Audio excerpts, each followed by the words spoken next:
time we left off with Joseph, and how he was the exemplar model of waiting patiently for God, even when everything was going wrong.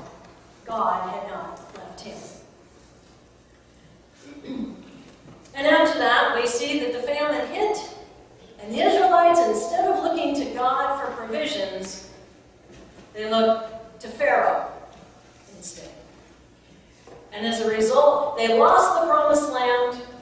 God was silent for 400 years as they were in bondage to Pharaoh.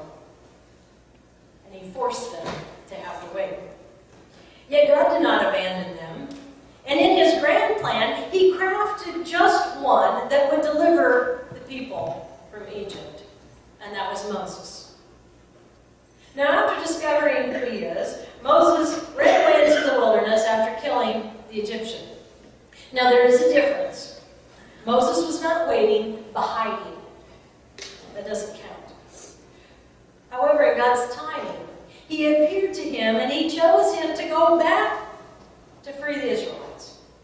Now, here's the thing. Even though Moses did not even really know who God was, even though he came up with a million excuses why he shouldn't go back, he still obeyed, and he still went.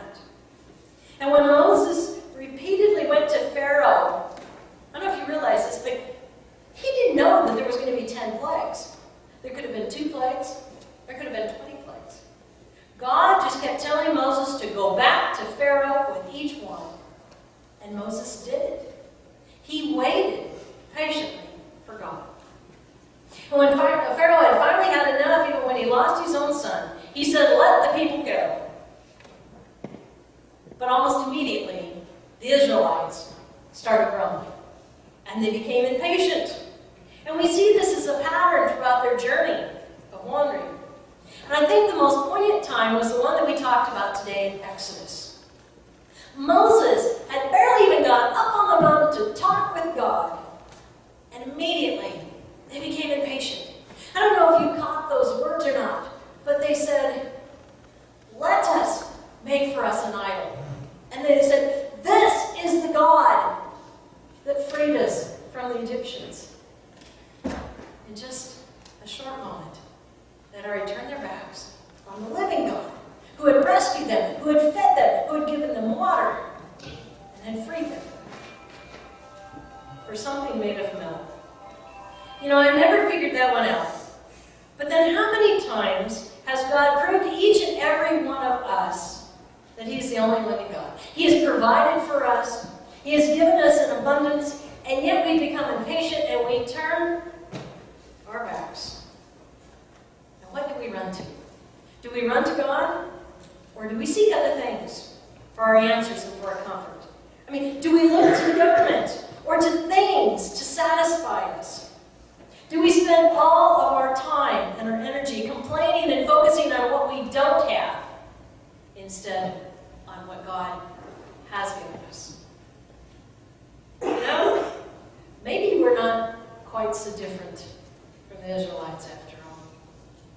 Now, God gives the Israelites the opportunity to learn patience and a chance to really get to know him by wandering in the wilderness for 40 years. This actually was more of a gift than a punishment. I want you to think of the times in your life when things seemed unfair or they didn't go right.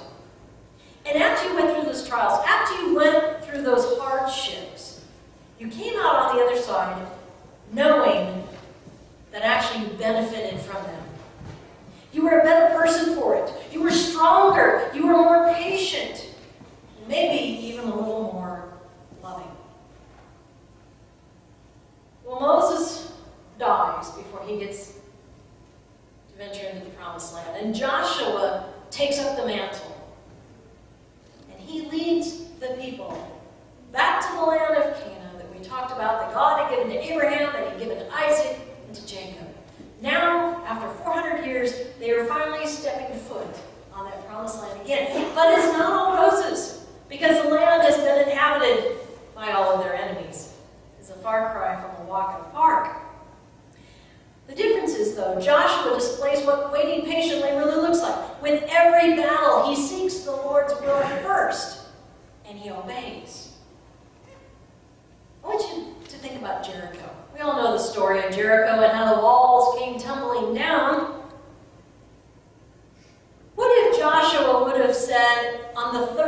day marching around and, this is nuts, let's just surprise him at night and take the city. How would that have gone? But he didn't. And after waiting 7 days and doing the craziest thing of just marching around the city 7 times and then yelling, the walls came tumbling down. God defeated the city. All because they were patient and they waited for God's timing and God's ways. Now, after Joshua and the conquest, taking over all these nations in the Promised Land, God sets up what is called judges to govern them. And each judge has the opportunity to wait on God, and some did, and unfortunately some didn't. Do any of these names sound familiar? Deborah, Gideon, Ruth, Samson. See, Deborah and Gideon and Ruth all waited for God, and they let his plan unfold, even though they might have been scared and unsure how things were going to happen. But Samson, well, not so much. God had a plan, God had a map, and Samson threw it back in his face and did everything opposite of what God said don't. The interesting thing here, God had a grand scheme for Samson. He was to defeat the Philistines. Samson went on his own. He thought he knew better. And while he defeated some of the Philistines, most survived. And that's what leads us up eventually to the kings. Because it is the Philistine giant Goliath who David is now faced fighting. And as we read from Samuel, it is the Philistines who Saul is up against. Had Samson done it God's way, how would have history have looked? Well, as we continue to go, we see that God had been the Israelites' king all this time. He had the judges to govern, but he was their king. He took them into battle. He fought their battles. But it wasn't enough. The people cried out, we want an earthly king, just like everybody else. And Samuel tried to tell them, you don't want a king. You need a king, and he'll enslave you. He'll dictate you. He'll govern you. He'll be ruthless. They said, we don't care. We want a king, just like everyone else. So God obliged, and he gave him a king. Saul was anointed that first king, and unfortunately they got exactly what they wanted. Saul ruled ruthlessly. He was a dictator. He enslaved them. You know, I've studied this section over and over, and I've always marveled at how a group of people whom God continued to show his love and power to would be so willing to turn their backs on. It just never made any sense. You know, and then I started looking at our country now. I guess maybe it's not so different, is it? Our country was founded because people wanted to escape the monarchy, the king of what everyone else had. And because they wanted religious freedom to worship Yahweh. Our entire governmental system was based and founded on God, and he continued to provide, sustain, and be faithful to us ever since the beginning. Have you ever thought about that? I mean, look at how young our country is, and yet what we've endured. And God has been faithful, and he has never left us. Oh, we've joined forces and fought for freedom, but since the Civil War, never on our home soil. And since the British, our country has never been threatened by another country in a full-scale war on this soil. You know, not too many other countries in the world can say that. God has been faithful. He's protected us. However, unfortunately, we don't need to read too much the Bible to know what happens when we turn our backs on God. He turns his back. We see how many times the Israelites did evil in the eyes of God. How could a nation not want God as their leader? Unfortunately, I look at our nation and I say the same thing today. We are following the exact same path, and we do not even seem to care what the consequences might be in store for us. But to get back to Saul, God allowed Saul to become king. And we see that right way, his downfall starts because he can't wait patiently. He had one commandment: don't go into battle until Samuel has made the sacrifice. And he waited 7 days, and Samuel wasn't there immediately, and so what does he say? I did it against my own fruit wanting. I forced myself to do it. But he offers the sacrifices. And immediately Samuel shows up. And he says, this day, God has ripped the kingdom away from you and your family and has been given to one who has God's heart. And who is that man? David. That's right, King David. But now here's the catch. Samuel goes and anoints King David, but does he become king right away? No. He has to wait years and years and years. And in God's sense of humor, he even has David work for Saul. And Saul knows that David is going to be the heir. Nobody else does. It's just a gut feeling, he knows. And he tries everything to destroy him. He tries to kill him. He even has him run off in exile. And David is given, as you read through Samuel and Kings, he's given time after time that he could have taken Saul's life. He could have taken matters into his own hand and said, I'm tired of waiting on God. I've been anointed. By golly, I'm going to be king. But he doesn't. He waits for God. Eventually, Saul does die. And even when David is made king, he's only made king over Judah. And that goes for so many years before he becomes king over Israel.